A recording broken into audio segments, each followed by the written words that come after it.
Alors, salut, salut. Si vous êtes nouveau encore sur la chaîne, tu es la bienvenue. Et je vais vous partager une vidéo et quelque chose que vous n'allez pas comprendre. Parce que les Américains, eux, ils ne font pas quelque chose par sur mesure ou bien par chose. Ils font les choses, excusez-moi, par intérêt. Je vais t'expliquer. Vous connaissez le projet de la route de la soie chinoise? Voilà. C'est un projet très ambitieux pour les Chinois.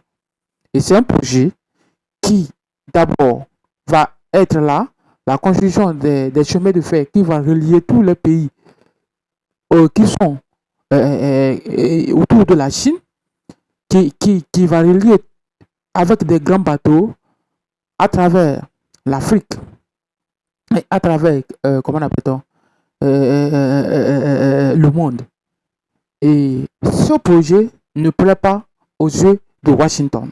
Pour Washington, ce n'est pas un bon projet. Il faudra arrêter ce projet. Voilà ce que proposent les Américains. Parce qu'ils ne disent pas ça ouvertement, mais intentionnellement, ce projet ne plaît pas à Washington. Parce que cette route de la soie, aujourd'hui vous ne savez pas, la Chine contrôle plus de 80% des bateaux qui naviguent à travers le monde. Oui, la Chine contrôle plus de 80% des bateaux et la Chine contrôle plus de 40 à 50% du commerce mondial. Parce que aujourd'hui, à travers le monde, tout ce qui est made, maintenant c'est made in China. Tous les produits que nous utilisons. Aujourd'hui, là où je suis, tout ce que j'ai comme propriété est sorti des usines proviennent de la Chine. La Chine est devenue l'usine du monde.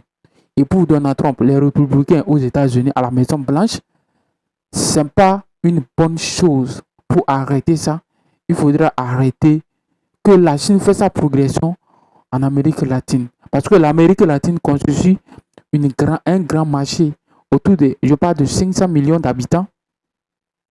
Alors, il faut arrêter ça.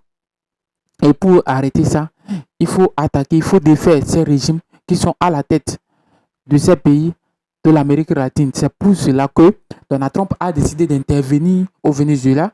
Il a décidé aussi que bientôt il y aura des opérations à Cuba, en Colombie et même au Mexique pour défaire les pouvoirs gauchistes qui sont à la tête. Parce que en Amérique latine, tous les pouvoirs, la majorité des pouvoirs des présidents sont des gauchistes en Amérique latine.